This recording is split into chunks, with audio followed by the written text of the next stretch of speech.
Hello and namaste friends. Welcome back to my new video.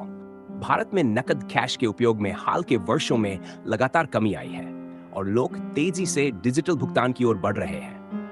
यह बदलाव अचानक नहीं हुआ, बल्कि कई आर्थिक, तकनीकी और सामाजिक कारणों का परिणाम है। नीचे लगभग 800 शब्दों में इसका विस्तृत सारांश प्रस्तुत है। भारत लंबे समय तक नकद आधारित अर्थव्यवस्था रहा है। छोटी दुकानों से लेकर बड़े बाजारों तक अधिकतर भुगतान नकद में ही होते थे। लेकिन 2006 में नोटबंदी के बाद लोगों को पहली बार बड़े पैमाने पर डिजिटल भुगतान के विकल्पों को अपनाना पड़ा। यह कदम डिजिटल ट्रांजैक्शन बढ़ाने का टर्निंग पॉइंट साबित हुआ।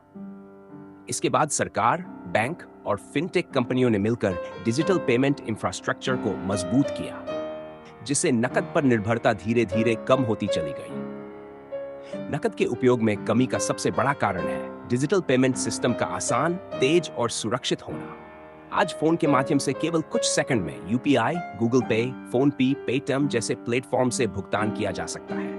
पहले जहां एटीएम जाना, पैसे निकालना और फिर भुगतान करना पड़ता था, अब केवल क्यूआर कोड स्कैन करके काम हो जाता है। इस सुविधा ने आम लोगों के व्यवहार को तेजी से बदला।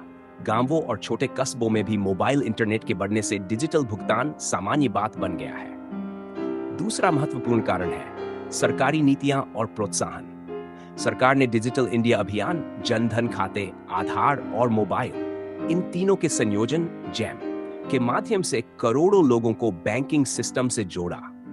कई सब्सिडी और लाभ सीधे बैंक खातों में जाने लगे, जिससे औपचारिक अर्थव्यवस्था का दायरा बढ़ा। साथ ही डिजिटल भुगतान पर कैशबैक, डिस्काउंट और एफर जैसी स्कीमों ने भी लोगों को प्रोत्साहित किया। तीसरा कारण है पारदर्शिता और ट्रैकिंग। नकद लेन देन में ट्रैकिंग मुश्किल होती है और टैक्स चोरी की संभावना अधिक रहती है, जबकि डिजिटल भुगतान रिकॉर्डेड होता है, जिससे सरकार को टैक्स कलेक्शन और आर्थिक गतिविधियों को ट्रैक करने में मदद मिलती है। कंपनियों और दुकानदारों के लिए भी यह सुविधाजनक है, क्योंकि उन्हें कैश हैंडलिंग, सिक्योरिटी और नकली नोटों की चिंता कम होती है। चौथा बड़ा कारण बैंकिंग और फिनटेक सेक्टर का तेज विकास है। पहले केवल बैंक ही वित्तीय सेवाएं देते थे, लेकिन अब फिनटेक स्टार्टअप्स ने पेमेंट, लोन, बीमा, निवेश आदि को मोबाइल ऐप्स के जरिए बेहद आसान बना दिया है। क्यूआर कोड आधारित भुगतान इतना सस्ता हो गया है कि छोटे ठेले वाले तक इसे अपनाने लगे हैं। यह बदलाव नकद के विकल्प को और मजबूत बनाता है। इसके अलावा युवा पीढ़ी की डिजिटल सोच भी महत्वपूर्ण है। आज के युवा online shopping, food delivery, ride booking और बिल पेमेंट सब कुछ डिजिटल माध्यम से करना पसंद करते हैं। इससे कैश का प्रयोग स्वाभाविक रूप से घट रहा है। कोविड-19 महामारी के दौरान लोगों ने संपर्क रहित कॉन्टैक्टलेस भुगतान को और अधिक अपनाया, जिससे डिजिटल ट्रांजैक्शन को एक और बड़ी बढ़त मिली। हालांकि नकद उपयोग में कमी के बावजूद यह कहना सही नहीं होगा कि कैश काम हत्व खत्म हो गया है। ग्रामीण और दूरदराज के क्षेत्रों में अभी भी इंटरनेट कनेक्टिविटी और डिजिटल साक्षरता की कमी है।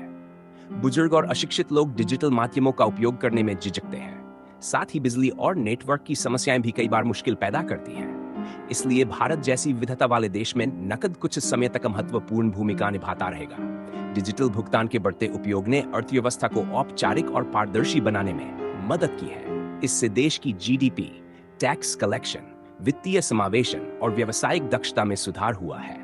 उपभोक्ताओं को सुविधा मिली है, व्यापारियों के लिए पेमेंट मैनेजमेंट आसान हुआ है और सरकार के लिए नीति निर्माण अधिक सटीक हुआ है। अंत में कहा जा सकता है कि भारत में नकद के उपयोग में कमी आधुनिक तकनीक, सरकारी प्रयासों, डिजिटल इंफ्रास्ट्रक्चर, युवा मानसिकता और सुविधा आधारित जीवन शैली का परिणाम है। आने वाले वर्षों में भी ये रुझान बढ़ता ही दिखाई देगा। फिर भी जब तक हर नागरिक डिजिटल रूप से पूरी तरह सक्षम नहीं हो जाता और तकनीकी ढांचा हर स्तर पर मजबूत नहीं हो जाता, तब तक नकद और डिजिटल दोनों समानांतर चलते रहेंगे। लेकिन यह स्पष्ट है कि भारत तेजी से एक डिजिटल अर्थव्यवस्था की ओर बढ़ रहा है, जहां कैश की जगह डिजिटल भुगतान प्रमुख भूमिका निभाता नजर आएगा। अगर आपको यह जानकारी उपयोगी लगी हो तो इस वीडियो को लाइक और शेयर जरूर करें, ताकि और लोग भी इसके बारे में जान सकें। अपने विचार और अनुभव कमेंट में जरूर बताएं। हमारे चैनल को सब्सक्राइब करना न भूलें और बेल आइकन दबाएं,